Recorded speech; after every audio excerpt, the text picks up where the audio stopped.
రాశి ఫలాల గురించి ఒక్కసారి నాకు వివరిస్తారా మీరు? మొట్టమొదటిగా ఏ రాశి గురించి చెప్తారు? తప్పకుండా. ఇప్పుడు ఇది మనకు వచ్చేది 2025 ఆంగ్ల సంవత్సరాది. ఓకే. అంటే కొంతమంది విమర్శించారు 24 కదా, 24 25 అదే 25 ఆంగ్ల సంవత్సరాది అంటే మనం ఇంగ్లీష్ క్యాలెండర్ అంటే 25లో వచ్చేది 25 ఆంగ్ల 25 కదా, జనవరి 1 25. ఓకే. జనరల్ గా మనము అంటే మరి మీరు ఉగాది నుండి ఎందుకు చెప్పట్లేదు అంటే చాలా మంది ఉగాది వరకు కూడా ఆగట్లేదు, జనవరి 1 కూడా ఆగట్లేదు, డిసెంబర్ నుండి నవంబర్ నుండి అడుగుతా ఉన్నారు అందరూ. ఓకే. ఇప్పుడు క్లయింటెల్ నన్ను అడిగేవాళ్ళు ఏంటంటే గురూజీ ఇప్పుడే చెప్పేసేయండి మాకు, మేము జాగ్రత్తలు తీసుకుంటామని చెప్పి అడుగుతా ఉన్నారు. సో అందుకనే 2025 సంవత్సరం ఆంగ్ల సంవత్సరాది అంటే జనవరి 1 నుండి ఎలా ఉండబోతుంది అనేది మనం ఒకసారి చూసుకుంటే, అన్నిటికంటే ముఖ్యంగా ఈ వచ్చేటువంటి సంవత్సరం పేరు శ్రీ విశ్వావసునామ సంవత్సరము. విశ్వావసునామ సంవత్సరము. సో రాబోయేటువంటి ఎందుకు గురుగారు అది వస్తుంది పేరు 60 సంవత్సరాల్లో ప్రతి సంవత్సరం ఒక్కొక్క పేరు వస్తుంటది. పేరుతో ఏం స్పెషాలిటీ లేదు. క్రోధినామ సంవత్సరం అనే నెగిటివ్ అట్లా ఏం లేదు. అన్న సంవత్సరాల్లో దీని పేరు విశ్వావసునామ సంవత్సరం. సో ఈ సంవత్సరానికి అధిపతి రాజు కాబట్టి, రవి కాబట్టి రాజు. సో రవి మనకు కమాండ్ చేస్తూ ఉన్నాడు కాబట్టి ఈ సంవత్సరం అతి ముఖ్యమైన విషయం ఏంటంటే రాజకీయంగా దేశవ్యాప్తంగా రాష్ట్రాల వ్యాప్తంగా పెను సంచలనాలు నమోదవ్వడము ఈ సంవత్సరం 2025 సంవత్సరం లక్షణాలు. ఎందుకంటే రాజుల మధ్యన రాష్ట్రాల మధ్యన గొడవలు, మరీ ముఖ్యంగా కొంతమంది ప్రముఖ రాజకీయ నాయకులకు మృత్యుగండము, అలాగే అన్ని రంగాలలోకి సెలబ్రిటీలు, సినిమా ఇండస్ట్రీ, రాజకీయము, బిజినెస్, ఎనీ ఇండస్ట్రీ, యువకులు, మరి ముఖ్యంగా మగవాళ్ళు యువకులు 40 సంవత్సరాల వయసులోపు ఉండే వాళ్లకు కార్డియాక్ అరెస్ట్లు అనేటివి ఈ సంవత్సరం అతి ముఖ్యమైన విషయం. ఎందుకంటే ఆల్రెడీ మనం చూస్తున్నాం ఇప్పటికే, కానీ వాటి తీవ్రత పెరిగే అవకాశం ఉంది. కారణం ఏంటంటే రవి కమాండ్ చేస్తూ ఉన్నాడు కాబట్టి. రవి అంటే చర్మము, హార్ట్, కళ్ళు, ఎముకలు. సో కరోనా లాంటి అంత పెద్దది కాకపోయినా ఒక సమస్య, ఒక వైరస్ మళ్ళీ ప్రపంచాన్ని బాధించే అవకాశం ఉంది. అది మరీ ముఖ్యంగా చర్మం మీద దాడి చేసే అవకాశం ఉంది. అంటే చర్మానికి సంబంధించినటువంటి ఒక సమస్యల బారిన పడి ఈ సంవత్సరము జనాలు వైరస్ బారిన పడే అవకాశం ఉంది మరీ ముఖ్యంగా. అలాగే ఇప్పుడు ఇంచుమించు 40 సంవత్సరాల లోపు యువకులకు కార్డియాక్ అరెస్ట్ అనేటువంటివి జరిగే అవకాశాలు కనిపిస్తూ ఉన్నాయి. అలాగే ఈ సంవత్సరం గుండెపోటు వల్ల మరణాల సంఖ్య చాలా ఎక్కువ. ఇదంతా 2025 జనవరి నుంచి ఎగ్జాక్ట్లీ.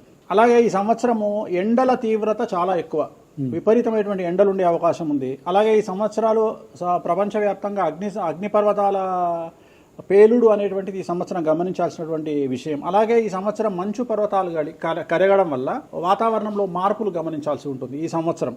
అలాగే అమెరికా దేశానికి విపరీతమైనటువంటి గాలి తుఫానులు, వరదలు ఈ సంవత్సరం కనిపిస్తూ ఉన్నాయి. అలాగే 1-2 దేశాల మధ్యన యుద్ధ వాతావరణం ఖచ్చితంగా ఉండి తీరుతుంది, లేదా యుద్ధం జరుగుతున్నాయి కదా, అది ఇంకా పెరుగుతుంది. ఇప్పుడు ఉన్నదానికంటే తీవ్రత పెరుగుతుంది అనేది.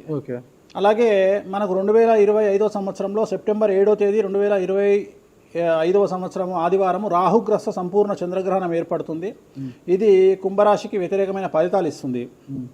అలాగే వచ్చే సంవత్సరం అంటే 2025 సంవత్సరంలో మే 9వ తేదీ నుండి సరస్వతి నదికి పుష్కరాలు అనేటువంటివి ఏర్పడతా ఉన్నాయి. ఈ సంవత్సరము రాజకీయ నాయకులకు సంబంధించి మరీ ముఖ్యంగా ఇందాక మనం మాట్లాడుకున్నట్టుగా పవన్ కళ్యాణ్ గారికి ఏలినాటి శని వెళ్ళిపోతుంది. అలాగే లోకేష్ గారి జాతకరీత్యా, పవన్ కళ్యాణ్ గారి జాతకరీత్యా విపరీత రాజయోగం అనేటువంటిది కనిపిస్తూ ఉంది. జగన్మోహన్ రెడ్డి గారికి లేదా రాజయోగం వల్ల? ఇప్పుడు లేదు, ఈ సంవత్సరం లేదు. అంటే 2025 సంవత్సరంలో లేదు. 29 కన్నా ఉందా?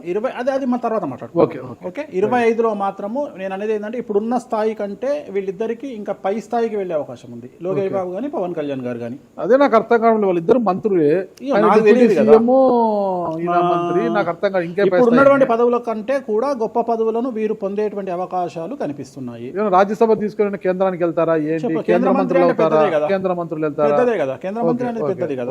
సో అది ప్రభాస్ గారి జాతకంలో చాలా అనుకూలమైనటువంటి ఫలితాలు, శుభవార్తలు వినేటువంటి అవకాశాలు కనిపిస్తా ఉన్నాయి. వివాహం అవుతుందా చెప్పలేము, ఎందుకంటే తులారాశి కాబట్టి వివాహం కావచ్చు. సో ఫ్యాన్స్ కి ఇది పండగనే, పెద్ద పండగనే. ఓకే. సో ఇది ఓవరాల్ గా ఇంకా బేసిక్ డీటెయిల్స్, అంటే ఓవరాల్ 2025లో ఎలా ఉంటుంది. సో ఇప్పుడు మనం రాశుల గురించి కనుక తీసుకున్నట్లయితే, 3వది మిథున రాశి. 2025 సంవత్సరంలో మిథున రాశి జాతకంలో కనుక విశ్లేషిస్తే ఆదాయం 14, వ్యయం 2, రాజపూజ్యం 4, అవమానం 3. ఈ సంవత్సరము విపరీత రాజయోగం అనేటువంటిది మిథున రాశి జాతకులకు కనిపిస్తోంది. ప్రతి పని కలిసి రావడం, ధన రాబడి, వ్యవహారములయందు జయము, ఉద్యోగాలయందు అభివృద్ధి, బుద్ధి బాగా పనిచేయడం, కోర్టు వ్యవహారంలో యందు లాభము జయము, అలాగే గురుబలం వల్ల చెడ్డ పేరు పోయి మంచి పేరు రావడం, జనాల్లో విపరీతమైనటువంటి పేరు ప్రఖ్యాతులను పొందడం, మరీ ముఖ్యంగా రాజకీయ నాయకులకు, వ్యాపారులకు, సినిమా పరిశ్రమ వారికి విపరీతమైనటువంటి పేరు రావడం ఈ సంవత్సరం కలిసి వస్తుంది. విద్యార్థులకు ఈ సంవత్సరం అంతా బాగుంటుంది. మరీ ముఖ్యంగా స్త్రీలకు ఈ సంవత్సరం విపరీత రాజయోగం అనేటువంటిది కనిపిస్తుంది. అవివాహితులైనటువంటి అమ్మాయిలకు ఈ సంవత్సరం 100% వివాహయోగ సూచనలు గోచరిస్తూ ఉన్నాయి. అలాగే ఈ సంవత్సరం స్త్రీలు ఏదైనా వ్యాపారాన్ని ప్రారంభిస్తే చాలా బాగా కలిసి వస్తుంది. అలాగే ప్రారంభించిన వ్యాపారంలో విపరీత లాభాలు గోచరిస్తూ ఉన్నాయి. కాబట్టి మిథున రాశి అమ్మాయిలు ఈ సంవత్సరం వ్యాపారాన్ని ప్రారంభించగలిగితే విశేషమైనటువంటి లాభాలను పొందగలుగుతారు. న్యాయవాదులకు, పోలీసులు మరియు ఎక్సైజ్ డిపార్ట్మెంట్ వారికి ఈ సంవత్సరం ప్రమోషన్లు లేదా మంచి పేరు ప్రఖ్యాతులు రావడం గోచరిస్తుంది. అట్లా ఎక్కువగా ఒక పూజ మాత్రం ఎక్కువగా చెప్పారు, చాలా మంది కూడా చెప్పారు. తిరునల్లార్ శనీశ్వర ఆలయం, శని ఎఫెక్ట్. ఓకే, ఎక్కువ మందికి తిరునల్లార్ చెప్పినా అక్కడ ఎంత 450 రూపాయలు ఉంటుంది పూజ. అది తిరునల్లార్ పాండిచ్చేరిలో ఉంటుంది. అక్కడికి వెళ్ళి పూజ చేసుకుంటే సరిపోతుంది. ఇది పేరును బట్టి ఈ రాశుల ప్రకారం ఇలా ఉంటుందని మీరు రాశారా, లేకపోతే వాళ్ళ డేట్ ఆఫ్ బర్త్ ప్రకారం? నక్షత్రం బట్టి, నక్షత్రాలు వాళ్ళకి అర్థమైపోతుంది. వాళ్ళ నక్షత్రాన్ని బట్టి. అశ్విని నక్షత్రం మేషరాశి, భరణి నక్షత్రం మేషరాశి, పుష్యమి నక్షత్రం కర్కాటక రాశి. మీ రాశి నా రాశి ఒకటే. నా రాశి ఏదో నాకు తెలియదు గురుగారు. మీది వృశ్చిక రాశి. మీది అదేనా? మరి ఎలా గురుగారు ఈ మధ్యన బాగానే ఉందంటారు? మనకు బాగుంది. ఇంకా మన రచనే, ఇంకా రచనే రచనే. ఇక ఎట్లా రచ్చ? ఇంత వివాదాలు అవుతున్నాయి, ఏం కథ అసలు? ఇంకా లైఫ్ అన్నప్పుడు ఇప్పుడు రేవంత్ రెడ్డి ఉన్నాడు. రేవంత్ రెడ్డి ఎన్ని కష్టాలు అనుభవిస్తే సీఎం అయినాడు అంటే ఇక కష్టం తర్వాత సుఖం రెడీగా ఉంటుంది. ఓకే, ఇప్పుడు కష్టపడ్డారు కాబట్టి మీకు సుఖం ఉంది అంటారు. మీకు కాదు, మళ్ళీ మీకు మనకు అందరికీ. ప్రతి మనిషి జీవితంలో పండ్లున్న చెట్టుకే రాయి దెబ్బలు, అంతేగాని పళ్ళు లేని చెట్టుని ఎవడు పట్టించుకుంటాడు? పళ్ళు ఉంటేనే దాన్ని రాయి చేస్తారు. అట్లనే మనం కూడా అంతే అండి. వేణుస్వామి అంటే పూజలకు పెట్టింది పేరు. పెద్ద పెద్ద రాజకీయ నాయకులకు, ముఖ్యమంత్రులకు, కేంద్ర మంత్రులకు, పెద్ద పెద్ద వాళ్ళకు కూడా, ఇక్కడ కాదు మీరు అబ్రాడ్స్ కూడా వెళ్ళి పూజలు చేసి వస్తున్నారు. చాలా కాస్ట్లీ స్వామి, చాలా గొప్ప పూజలు చేస్తుంటారు, అంత పవర్ఫుల్ పూజలు. అంటే ఇప్పుడు మీరు చేస్తున్న పూజల మహిమ వల్లనే మీ మీద ఇన్ని వివాదాలు వచ్చినా కూడా మీరు బయటపడగలుగుతున్నారు. 100% పర్ఫెక్ట్. ఇక దానికి ఆన్సరే లేదు. ఇక ఇప్పుడు మనం కొట్లాడాలంటే 10 రకాలు ఉంటాయి. మనం కొట్లాడతలేము. అందుకనే మనం ఒకటే, మన పూజల్ని మనం నమ్ముకుంటున్నాం అంతే, అమ్మవారిని నమ్ముకుంటున్నాం. ఇప్పుడు ఒక్కొక్క సమస్యకి ఒక్కొక్క అమ్మవారు పరిష్కరిస్తుంది దశమహావిద్యల్లో. మనం అదే చేస్తున్నాం. ఇప్పుడు నేను ఒకటే మాట చెప్తా. కాంట్రవర్సీస్ వచ్చినాయి, మీరు అడిగినరు, ఎన్ని సమస్యలు వచ్చినాయి. జనాలు ఏం ఆలోచిస్తారంటే వేణుస్వామి ఈ సమస్యల నుండి బయటపడతాడా, పడితే ఎలా పడతాడు? నేను ఒకటే అనుకుంటున్నా, ఇంతమందికి పూజలు చేసి వాళ్ళ సమస్యల నుండి బయటపడడానికి ప్రయత్నించే నేను నాకు వచ్చిన సమస్యను కూడా అదే పూజల ద్వారా బయటపడడానికి ప్రయత్నం చేస్తున్నాను. అంటే వివాదాలు చుట్టుముడుతున్నాయి, సోషల్ మీడియాలో వైరల్ అవుతున్నాయి, ఉమెన్ కమిషన్ మీ మీద ఫిర్యాదులు చేశారు. ఇన్ని చేసినా కూడా ఎక్కడా మీకు ఉచ్చు బిగుసుకోవడం లేదు, బయటపడుతున్నారు. అంటే ఇది మీ పూజల మహిమనా, లేకపోతే ఏమన్నా బ్రైబ్ చేస్తున్నారా? అమ్మవార్లు ఇప్పుడు ఉదాహరణ, మనం తెలుగు రాష్ట్రాల్లో ఉంటాం. వెంకటేశ్వర స్వామి వారు అంటే మనకు తెలుసు. ఇప్పుడు తమిళనాడులో పెరుమాళ్ అంటారు వెంకటేశ్వర స్వామిని. అదే నార్త్ ఇండియాకి వెళ్తే బాలాజీ అంటారు. వాళ్లకు బాలాజీ అంటే చాలా భయం. అలాగే మన రాష్ట్రంలో మనకు తెలిసిన వాళ్ళకి కామాఖ్యలో ఉండే అమ్మవారు అంటే భయం. కానీ తెలియని వాడికి భయం ఉండకపోవచ్చు. వాడి ఇష్టం వచ్చినట్టు కామెంట్ చేయొచ్చు అమ్మవారు. చాలా మందికి మీరంటే భయం అనుకుంటా.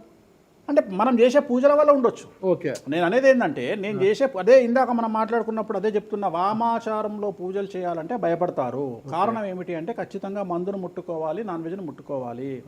దానికి వీళ్ళు చేసే పూజలు అడ్డుపడతాయి. అంటే వీళ్ళు సమాజంలో భయపడతారు కాబట్టి వీళ్ళు వాటి జోలికి పోరు. తాంత్రిక పూజలు లాగా ఉంటాయి మీరు చేసే. తాంత్రిక తంత్ర మార్గం అంటారు దాన్ని. శ్రీకాళహస్తిలో కాదు శ్రీకాళహస్తిలో రావుకేతు పూజ చేయించుకున్నారు కదా, తాంత్రిక పూజలే. అది నిమ్మకాయ పెడితే తంత్రమే, గుర్తుపెట్టుకోండి.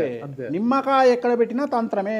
మిమ్మల్ని కాపాడుతోంది మీరు చేస్తున్న పూజల మహిమే. అంతే అంతే అంతే, వాళ్ళే చూసుకుంటారు. నేను అనే పాయింట్ ఏంటంటే, నేను ఒకటే చెప్తున్నానండి, తప్పు చేస్తే నన్ను అమ్మవారు సర్వనాశనం చేస్తుంది.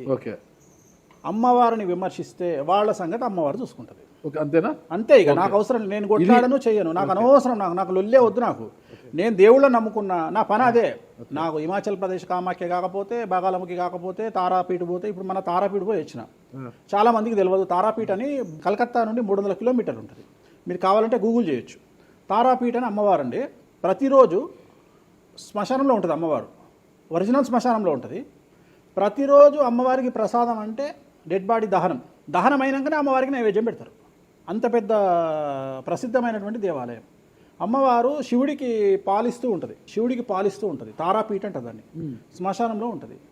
ఆమె జనరల్గా ఎవరైనా సరే ఎందుకు పూజ చేస్తారాగనంటే, జీవితంలో మనం వెళ్తూ ఉన్న సందర్భంలో సడన్గా స్టక్ అయినామనుకోండి, బౌన్స్ బ్యాక్ అవ్వడానికి పనిచేస్తుంది. అంటే ఉదాహరణ, ఒక ముఖ్యమంత్రి స్థాయి వ్యక్తి ఓడిపోయినప్పుడు, ఒక మంత్రి పోయినప్పుడు, ఒక ఐఏఎస్ సడన్గా తన జాబ్లో డిస్టర్బెన్స్ వచ్చినప్పుడు, ఐపీఎస్ డిస్టర్బెన్స్ వచ్చినప్పుడు ఈ పూజ కనుక అమ్మవారిని దర్శించుకుంటే ఒక్కసారి మళ్ళీ వాళ్ళు బౌన్స్ బ్యాక్ అవుతారు.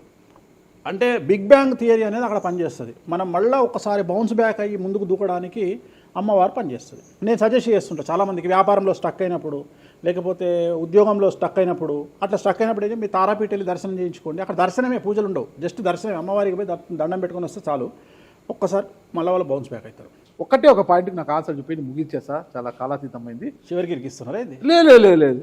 ఇప్పుడు ఏపీలో అంటే గత ప్రభుత్వ హయాంలో, వైసీపీ హయాంలో వీళ్ళ మీద కేసులు పెట్టారు. ఇప్పుడు వీళ్ళ అధికారం వీళ్ళ మీద కేసులు పెడుతున్నారు కదా.